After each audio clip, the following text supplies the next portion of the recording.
আসসালামু আলাইকুম, শুভ দুপুর। সবাই কেমন আছেন? আলহামদুলিল্লাহ, আমিও মোটামুটি ভালো। তো আমার বাবাদেরকে আজকে স্কুলে দিয়ে আসছি। আবদুল্লাহটাকে ওর বাবা একা নিতে পারে না, এজন্য আমি আজকে আমি ওর বাবার সাথে বাইরে হয়েছি। তো ওকে স্কুলে দিয়ে খুব সকালে খুবই সুন্দর একটা ওয়েদার ছিল। 8:15 বাজে দিয়ে আসছি, এখন বেলা 11:53 বাজে, 12টায় বাজে গেছে।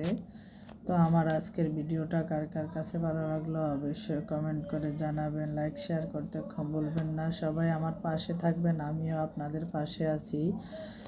তো এখানে প্রথম কথা হলো, আমি কন্টেন্ট মনিটাইজেশনের জন্য আমি অ্যাপ্লাই করছি। আপনারা যদি দোয়া করেন অবশ্যই কন্টেন্ট মনিটাইজেশন পাবো ইনশাআল্লাহ। আমার ভিডিওটা দেখে যদি আপনাদের কাছে ভালো লাগে, একবার হলো